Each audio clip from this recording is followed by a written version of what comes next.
अज्ञानतिमिरान्धस्य ज्ञानाञ्जनशलाकया चक्षुरुन्मीलितं येन तस्मै श्रीगुरवे नमः। नमः ॐ विष्णुपादाय श्रीगौरप्रियमूर्तये श्रीमते भक्तिवल्लभ तीर्थगोस्वामिने नमः। यतीन्द्रियनमस्तुभ्यं गौरकृष्णप्रियात्मने रूपानुगगतिज्ञाय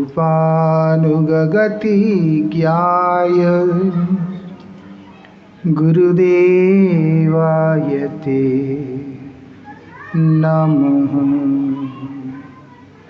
गुरुदेवाय ते नमः।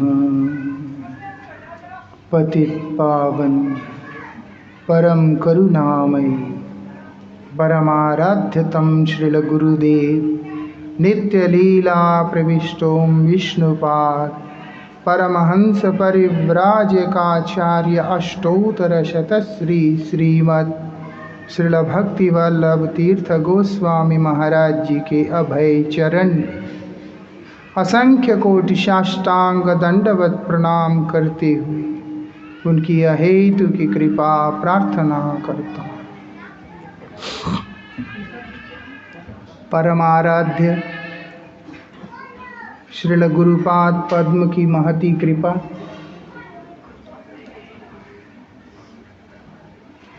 ऐसी कृपा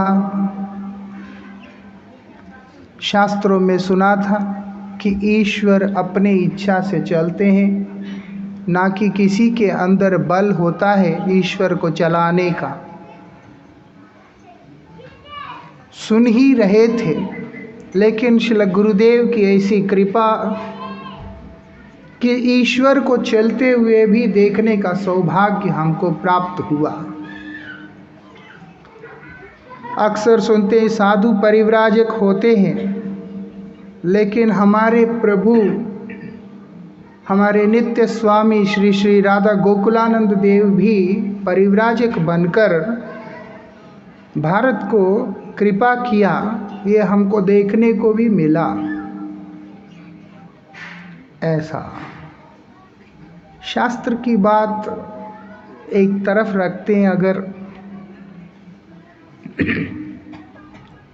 भगवान की ऐसी सुंदर लीला 6 नवंबर 2006 को, यही परम पवित्र रास पूर्णिमा तिथि के दिन भगवान इस धराधाम में परमाराध्य श्री गुरुपाद पद्म के हृदय से निकलकर आविर्भूत हुए हैं।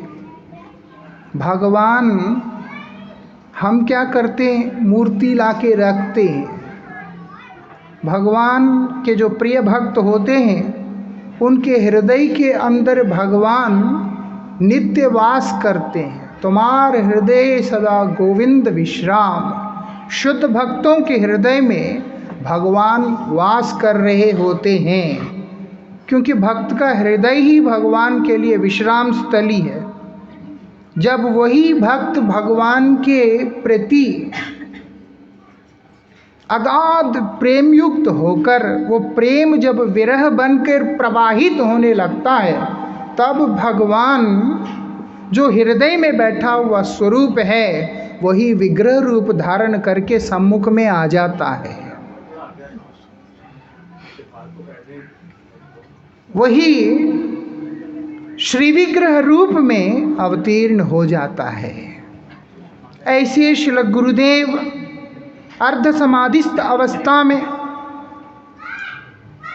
क्योंकि गुरुदेव पूर्ण समाधि की ओर गमन करते हुए समय में, उस समय आंशिक रूप से समाधि वाली लीलाओं को प्रकट करना शुरू कर दिया था। ऐसी स्थिति के अंदर जब गुरुपाद पद्म कार्तिक व्रत पालन करने के लिए मुंबई वासी भक्तों पे कृपा करने के लिए जब वहाँ पर पधारे थे, तब श्री श्री राधा गोकुलानंद जी को वहाँ पर प्रकट किया था। ऐसे कैसे दावे के साथ बोल सकते हैं? ये अनुभूति की बात है।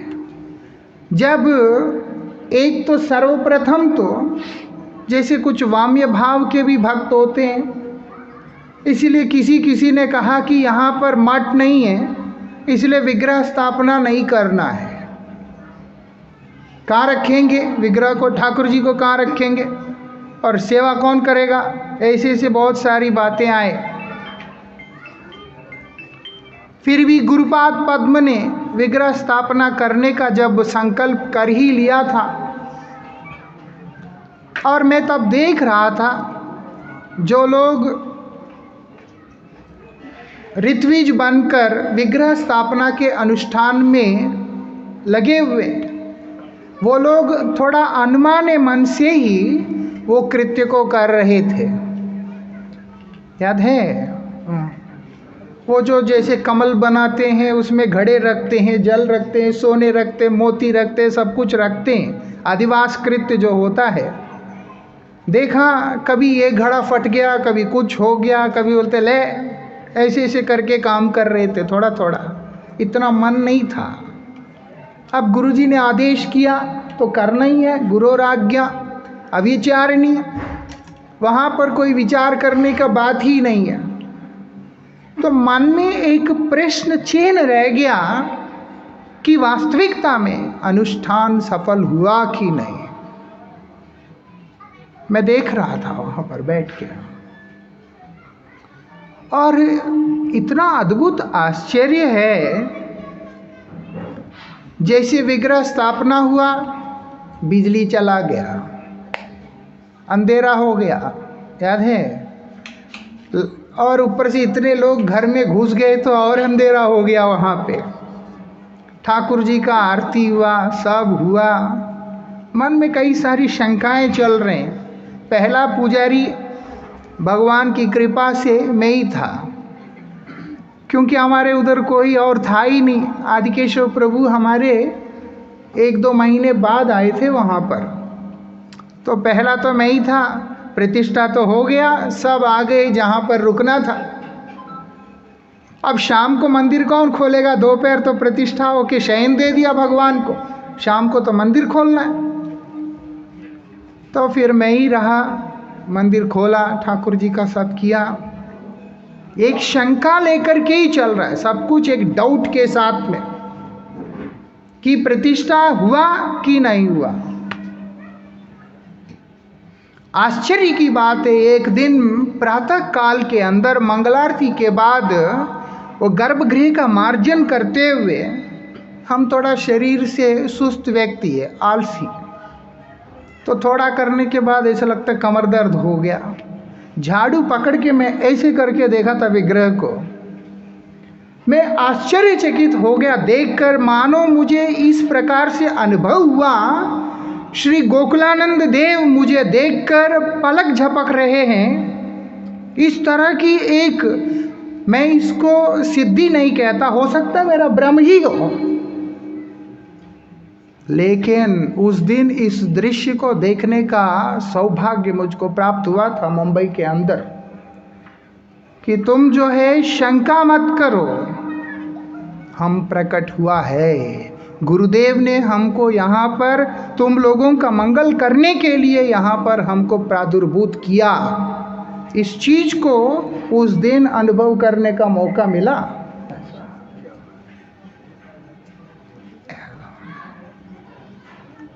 ऐसे करके इस तरह से विग्रह क्या पलक मारता है? लेकिन जब शंका होता है, अगर वो सद्गुरु के पाद पद्म में आश्रित है, गुरु कृपा के प्रभाव से असंभव भी संभव हो जाता है। ऐसा, अरे वाह, कई सारी चीजें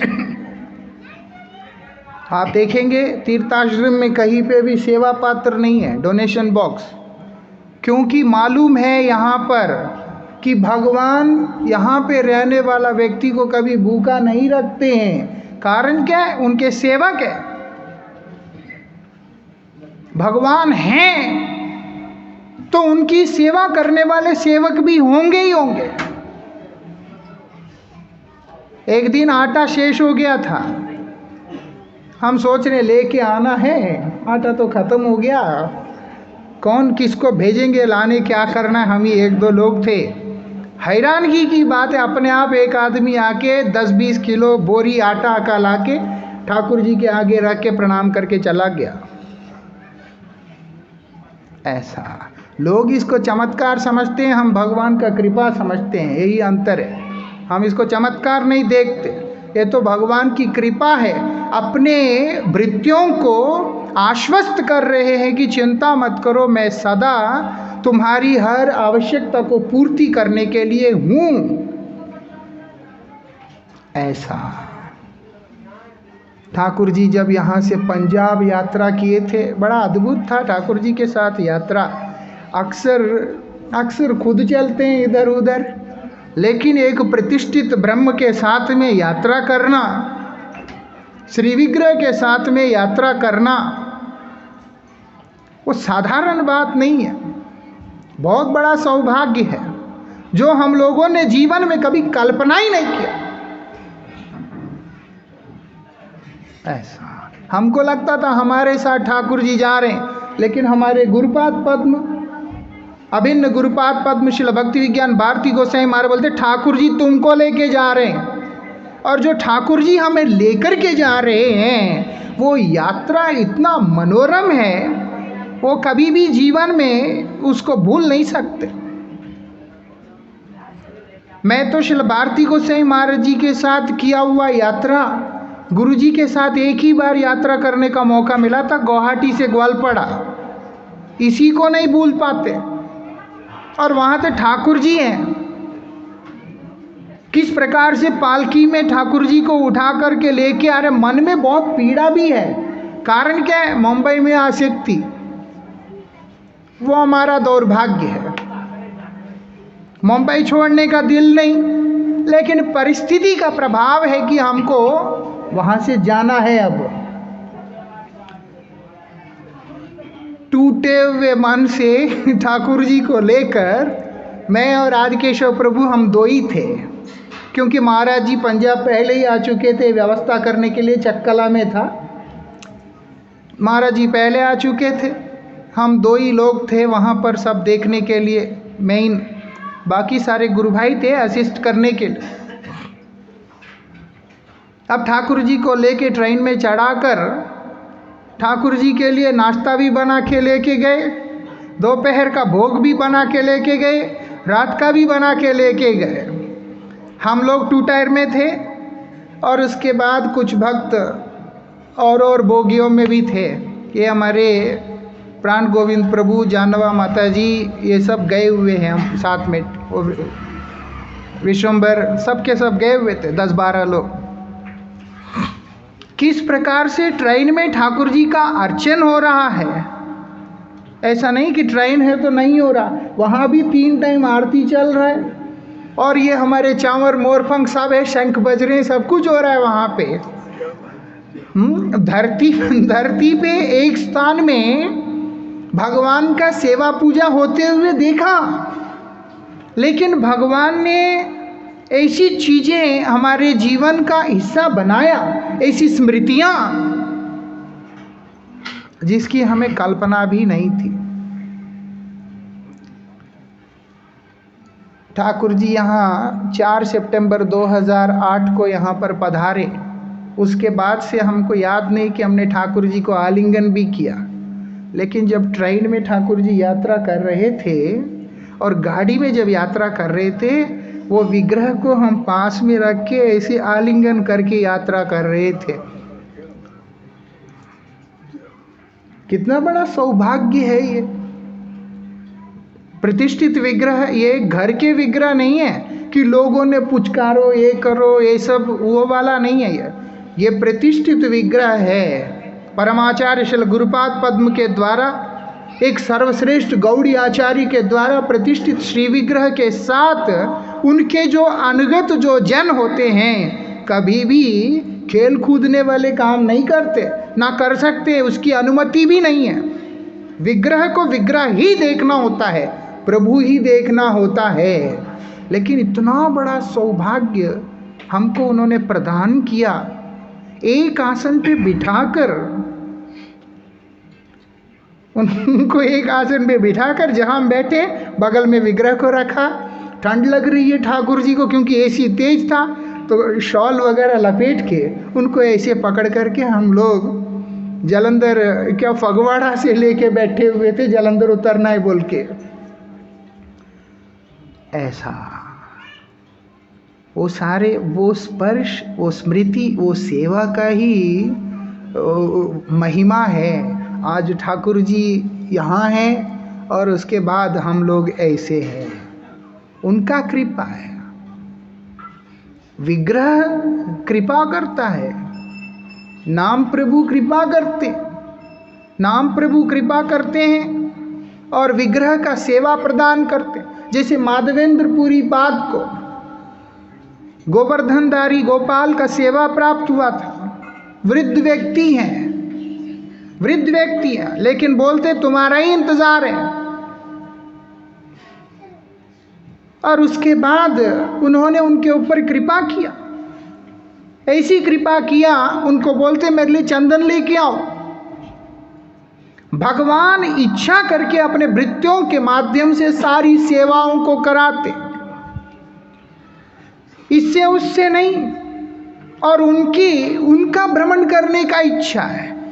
अब जैसे पुलस्त ऋषि का सौभाग्य था कि गिरिराज महाराज को हिमालय से लेकर के यहाँ लाने का, क्योंकि गिरिराज जी को ब्रज में आना था। भगवान श्री राधा श्याम सुंदर अवतीर्ण होकर यहाँ पर लीला प्रकट करने वाले हैं।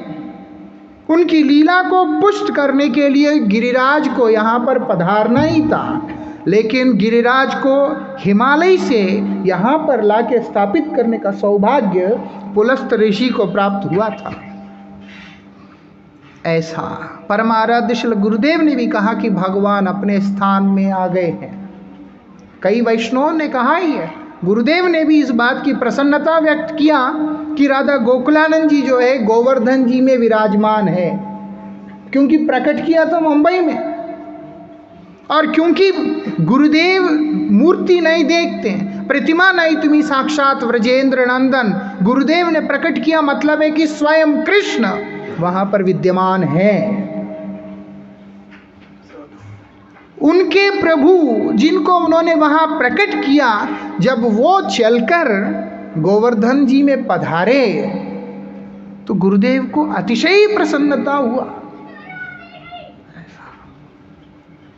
और हमारा सौभाग्य यही है कि उन्होंने हम दासों को चुना, हमारे कंधे पे बैठकर यहाँ तक यात्रा किया। ऐसा नहीं तो ट्रेन में कैसे नहाओगे जी, सब किया हम लोगों ने। फिर भी ट्रेन के बाथरूम में स्नान करने का ना करना एक ही बराबर होता है। हमने फिर भी स्नान किया, कपड़े बदले, सब कुछ किए, लेकिन फिर भी कितना भी साफ सुथरा रहो ट्रेन फिर भी ट्रेन है। और फिर भी ऐसी अवस्था में भी भगवान के चरणों में रहकर उनको सेवा करने का जो सौभाग्य हमें प्राप्त हुआ, उसके लिए तो मैं अपना सौभाग्य मानता हूँ उसको। या और कहूँ तो इतना मस्ती हुआ ट्रेन में, आदिकेश्वर प्रभु हमारे राधा रानी का श्रृंगार लेके अपने माथे पे इधर उधर लगा लिया।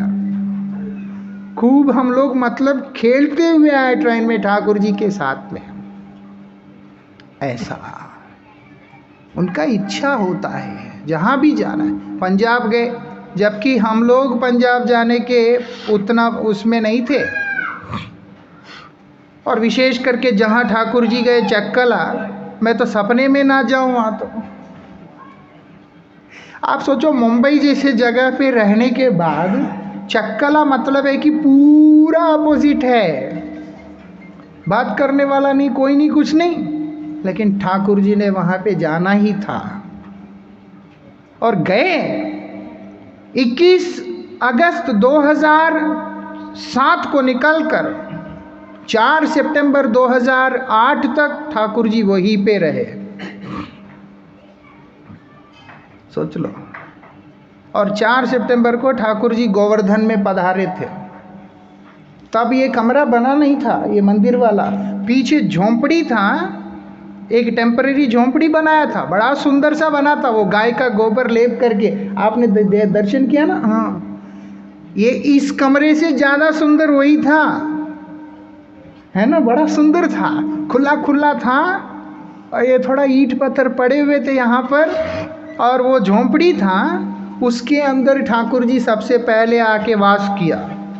वो भी एक अलग आनंद है, क्योंकि वो दूर में जो बिल्डिंग था, एक घर बना हुआ था, वहाँ हम लोग रसोई करते थे, वहाँ से ठाकुर जी के लिए यहाँ लेके आते थे, यहाँ भोग लगता था, यहाँ आरती होता था सब। ऐसा खिलौना नहीं है, भगवान है।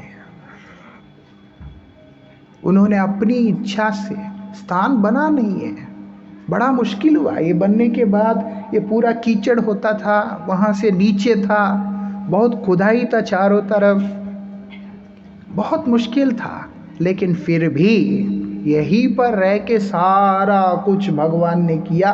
और आप देखेंगे हमारे आंखों के आगे ये मठ नहीं बना, गोकुलानंद जी के आंखों के आगे ये मठ बना है। अक्सर क्या होता है, मंदिर बना के वहाँ पर विग्रह स्थापना किया जाता है। कहीं पे भी पहले मंदिर बनाकर वहाँ पर विग्रह प्रतिष्ठा किया जाता है। कोई भी ऐसा नहीं कि मूर्तियाँ ला दिया, रखने का भी जगह नहीं, उसके बाद आके बना रहा है ना, क्योंकि हम मांगने का आदत नहीं है। जो हमारे साथी सब जानते हैं, हम कभी किसी के पास जाके दे दो ऐसे काम हमारा है ही नहीं, ना ही पूज्य महाराज श्री का है, ना हमारे आश्रम के किसी सेवक का है। तो बनेगा कैसे? तो ठाकुर जी सामने रहकर उनके निरीक्षण में सभी के लिए व्यवस्था कर दिया। ये बिना मांगे अपने आप आए हुए चीज़ों से बना हुआ आश्रम है। देखा जाए तो ऐसे कैसे आ जाएगा? क्योंकि ठाकुर जी यहाँ पर हैं इसलिए। और बना भी 2016 में, थोड़ा ही बना था, 3-4 कमरे बने थे, क्योंकि 2011 में गुरु महाराज जी आए थे।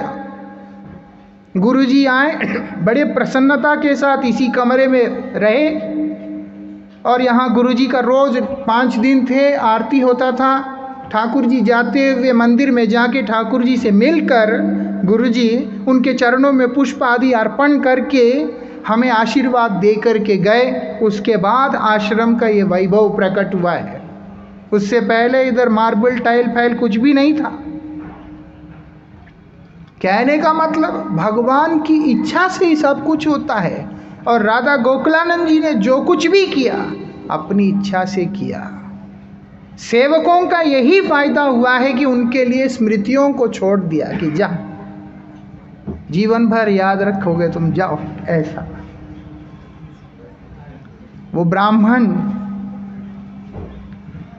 ब्राह्मण जो भगवान के पास जाके वृंदावन आके उनको विद्यानगर लेकर के जाता है, उनको विद्यानगर लेके जाता है कि शादी ही करना था उसका उद्देश्य। शादी करने के लिए वो विद्यानगर से चल के वृंदावन तक आके फिर उसके बाद क्या भगवान को बोल के लेके जा रहे कि तुम साक्षी दो ताकि मेरा शादी होगा। क्योंकि वो बड़ा विप्र ने उसको कहा था कि तुम्हारा शादी मैं अपने बेटी के साथ कर दूंगा, लेकिन उनके बेटे जो है वो मान नहीं रहे थे। तो साक्षी देने के लिए वो वहां से लेकर के वृंदावन तक आया, वृंदावन तक आया ताकि ठाकुर जी को बुलाएं कि आप चलो आके साक्षी दो। किस लिए भगवान आए? विश्वास, भगवान हैं इस बात का विश्वास है, मेरे प्रभु हैं। उसी विश्वास की रक्षा करने के लिए भगवान वृंदावन से चल के विद्यानगर तक पहुंच गए। चल चल के गए। क्या है संकेत, क्या दिया? तुम चिंता मत करो, पीछे मुड़ के देखना नहीं मुझे, तुम चिंता भी नहीं करना, मैं आऊंगा, मेरे पायल का आवाज जो है तुमको सुनाई देता रहेगा। ऐसे आवाज सुन सुन के चल चल करके वहां से वहां तक गया। देखो, किसी ब्राह्मण का शादी कराने के लिए भगवान पैदल चल के गए वहां तक। उसके अंदर जो विश्वास है कि भगवान है और वो मेरे प्रेम को रेसिप्रोकेट करते हैं, भगवान उसके लिए पीछे चल करके चले ही गए वहां तक। बाद में बोलते हैं कि आप इधर ही रह जाइए। बोलते ठीक है, अगर साक्षी देना था दे करके चले जाते, लेकिन उनका विश्वास, उनका समर्पण को देखकर भगवान वहां रह ही गए। बाद में दूसरा भक्त जाके बोलते कि पूरी चलो ना, तो फिर वहां से उठ के पूरी चले गए। ऐसा ये विशेषता है भगवान का। हाँ, जिसको विश्वास नहीं उनके लिए केवल मूर्ति है, जिसको विश्वास है उनके लिए वो मूर्ति नहीं है, साक्षात ब्रजेंद्र नंदन। क्योंकि ये दुकान से उठा के लाके रखा हुआ मूर्ति नहीं है। भगवान के नाम के रस के रसिक निरंतर नाम का आश्रय लेकर नामामृत को पान करते हुए जो नाम सिद्ध हो चुके हैं, ऐसे सिद्ध नामानुरागी जो भगवत भक्त होते हैं, मतलब श्री गुरुदेव जैसे, उनके पास हर समस्या का एक समाधान है, वो है भगवान का नाम। हरि नाम करो, अच्छा होगा, तुम्हारा मंगल होगा। भगवान का नाम करोगे तुम्हारा मंगल होगा। कितना विश्वास होना चाहिए। नहीं जी मेरा केतु का दोष है, मंगल का दोष है, ये मुंदरी पहन लो, वो कर लो, ये कर लो, ये कड़ा पहन लो, वहां जाके ये हवन करा लो, इधर जाके वो करा लो, कुछ नहीं। गुरुजी तो पराकाष्ठा में पहुंच गए थे। परमाराध्य श्री गुरुदेव से एक भक्त जाकर के कहता, मेरे दुकान का नामकरण करना है चैतन्य नाम से, आप चैतन्य के आगे जो है कुछ भी दे दो। वो लोगों ने ही लिख के दे दिया, चैतन्य एंटरप्राइजेस, चैतन्य ये, चैतन्य वो करके। गुरुजी ने कुछ भी नहीं किया, सबके नीचे में सीधा लिख दिया चैतन्य चरितामृत। उनके दुकान का नाम आज चैतन्य चरितामृत है। हाँ, वो बैग भी है, वो लोगों ने कवर वगैरह प्रिंट किया। और भटिंडा के हमारे एक प्रभु जी है, उनका गुरुजी को जहां चैतन्य लिखा वहां पर गुरुजी को और कुछ दिख नहीं रहा, जबकि गुरुजी को बोला गया है तो दुकान के लिए नाम चाहिए। गुरुजी जहां चैतन्य लिखा उसके बगल में सीधा लिख दिया चरितामृत। ऐसे अवस्था में विराजमान परमहंस जो आचार्य हैं, उनके हृदय से निकल के जो आए हैं राधा गोकुलानंद देव जी, ऐसे वैसे विग्रह नहीं है ये यात्रा की है अपनी इच्छा से, और जहां जहां भी गए उन सब के ऊपर उन्होंने कृपा किया। अब उस कृपा को जो व्यक्ति अनुभव ना करना चाहे तो उसका दौर्भाग्य है। जिसको अनुभव नहीं करना है वो तो उसका दौर्भाग्य है। ठाकुर जी तो है ही नहीं, ठाकुर जी होते हैं, भगवान होते हैं। शास्त्र यही बोलते हैं और भगवान आचरण करके भी दिखा रहे हैं। क्या भगवान नहीं है? क्यों नहीं है? किसको अनुभव होगा? विश्वास है पाए वस्तु। जो विश्वास करेगा, महाजनों के ऊपर विश्वास करेगा, तब जाकर के आएंगे भगवान।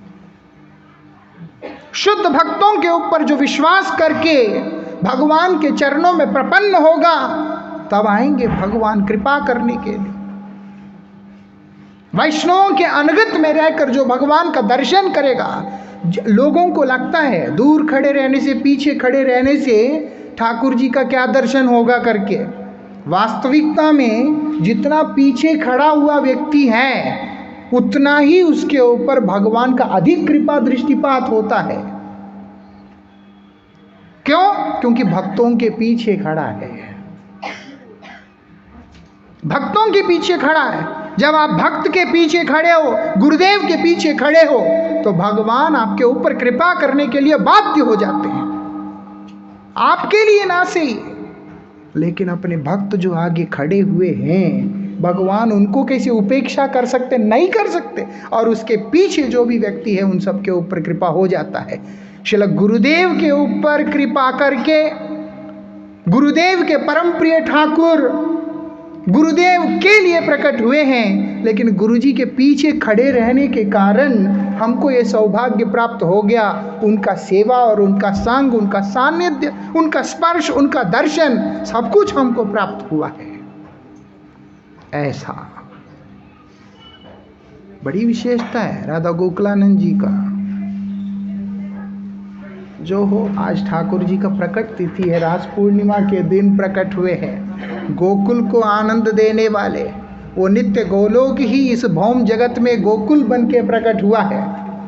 और ऐसे गोकुल को आनंद विधान करने वाले श्री गोकुलानंद का आज आविर्भाव तिथि है। ऐसा, और तिथि ऐसा है जो हो। अभी क्या भोग लग गया? भोग अभी लगना है? अभी लगा नहीं है? ये बात है। गुरु महाराज जी एक बात बोलते हैं हमेशा, भगवान कब समझ में आते, भगवत तत्व कब समझ में आता है? बोलते जब आदमी नाम में डूबेगा तब समझ में आता है। भगवान को समझना है तो भगवान का नाम करना पड़ेगा। कार्तिक मास में पूरा टाइम हम लोग यही करते रहे। उसका शुरुआत कहाँ से हो रहा है? चेतो दर्पणम मार्जनम, क्योंकि गंदगी अंदर बहुत सारा भरा हुआ है। हमारे अनर्थ हमारे गंदगी है, हमारे दोष हमारे गंदगी है, हमारे वेग हमारे गंदगी है। ऐसे देखा कि खुद भी भजन करना नहीं और भगवान के अस्तित्व पे भरोसा करना नहीं, भगवान हैं इस बात पे भी भरोसा करना नहीं, उनको मूर्ति समझना, तब कहाँ अनुभव में आएगा। और भक्त भी हो अगर हरिनाम भी कर रहा है, लेकिन जब संकट का स्थिति आता है उस समय विचलित हो जाए, कहीं देखा है? द्रौपदी के ऊपर संकट आया था, भगवान तो वो है, द्रौपदी के ऊपर संकट आया था। कहाँ द्रौपदी हस्तिनापुर में है और कहाँ भगवान द्वारिका में विराजमान है। द्वारिकाधीश कृष्ण द्रौपदी को संकट को देखते ही एक क्षण भी विलंब नहीं किया, अनंत वस्त्र बनकर उनको लिपट गए थे। और साक्षात विग्रह रूप में विराजमान श्याम सुंदर राधा गोकुलानंद, वो मूर्ति कैसे हो सकते हैं? ये तो फिर भी विग्रह प्रतिष्ठित है। शुद्ध भक्त इच्छा करे तो उस खंबे के बीच में से भी भगवान प्रकट होकर के आ जाते बिना किसी मूर्त का। कौन सा मूर्त था वो? जिस दिन भगवान प्रकट हुए थे, भक्त का इच्छा है तो भगवान निकल के आ जाते हैं। ऐसे भगवान को कौन दर्शन कर सकता है, कौन अनुभव कर सकता है? शास्त्र बतलाते हैं केवल वही अनुभव कर सकता, वही दर्शन कर सकता है जिनके लिए वो आए हैं। वो उनकी धारा में, उनके चरणों में शरणागत होकर नाम को करेगा, केवल उसी को वो अनुभूति में आएगा। हरिनाम करना होगा, भगवान का नाम करना होगा। नाम ही उस नामी को दर्शन करने का नेत्र, वो दृष्टि प्रदान करता है। ऐसा नाम ही आदि है, नाम ही मध्य है, नाम ही चरम है, सर्वोपरि है, अंत तो है नहीं। सर्वश्रेष्ठ, सबसे ऊपर, सबसे श्रेष्ठतम अवस्था वो नाम का ही है। जो हो, आज ठाकुर जी का आविर्भाव तिथि है। कितने साल हो गया? लगभग 15 साल पूरा हो गया ना। ठाकुर जी 15 साल के हो गए भैया, जवान हो चुके हैं पूरा। राधा गोकुलानंद जी जो है, मैं सोचूं दिन दिन भारी होते जा रहे हैं, क्योंकि सिंहासन से उठाना भी मुश्किल है। पिछले बार मैंने बोला भैया आप बहुत भारी है, उठाना मुश्किल है, मैं नहीं उठा सकता। इस बार उन्होंने मुझे अभिषेक में ही रहने नहीं दिया। जब पिछले बार अभिषेक हुआ था, उनको उठाया, पहले तो ऐसे उठाकर 15 साल पहले, मतलब ऐसे उठाकर आराम से लेके चले जाते थे, और धीरे धीरे धीरे 2 आदमी हुए उठाने वाले। पिछले बार जो है, जब उठाना था अर्चन पात्र से, जब उनको सिंहासन के लिए, तो उस समय मैंने बोला ये सब दर्द हो रहा है, अब मेरे से उठेगा नहीं। मैंने बोला इसीलिए देख लो। उन्होंने देख ही लिया। देखो उसका परिणाम, इस बार हम साल में 1 बार तीनों का अभिषेक होता है, और उसमें है ही नहीं। हम तो वहाँ पीछे का यज्ञ करने बैठ गए, यहाँ हम दर्शन से वंचित हो गए। ऐसा अभिषेक नहीं कर पाए, क्योंकि ठाकुर जी का हो गया। हर चीज़ सुनते हैं, बोलते तुम्हें कष्ट नहीं देना मैंने, चल जा। ऐसा हर चीज़ समझते हैं, हर चीज़ करते हैं, लेकिन अनुभव में तभी आता है जब हम लोग नाम प्रभु का आश्रय लेते हैं। जो भी हो, वांछा कल्पतरुभ्यश्च कृपा सिंधुभ्यो पतितानां पावनेभ्यो वैष्णवेभ्यो नमो।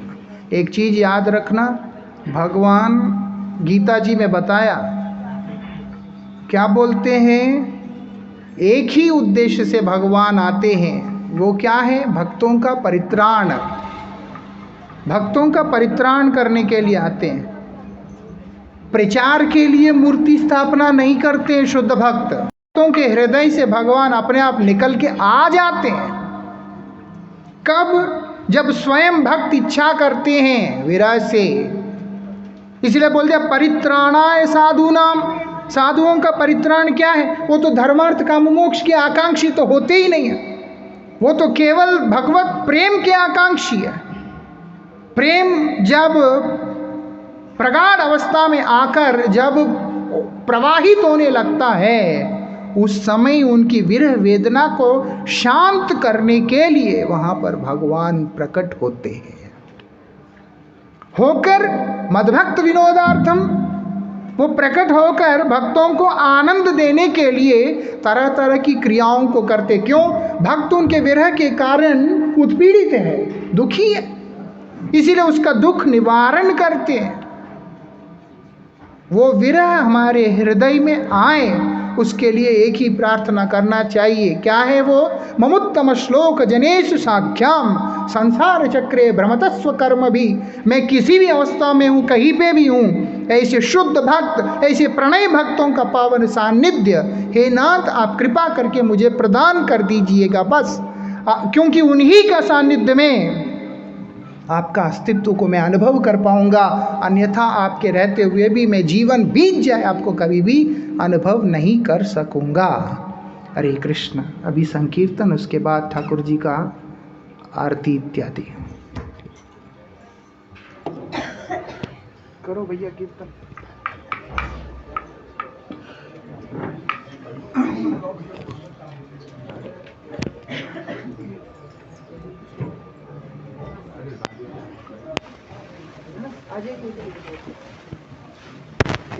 प्रभु जी के लिए बात कर देना।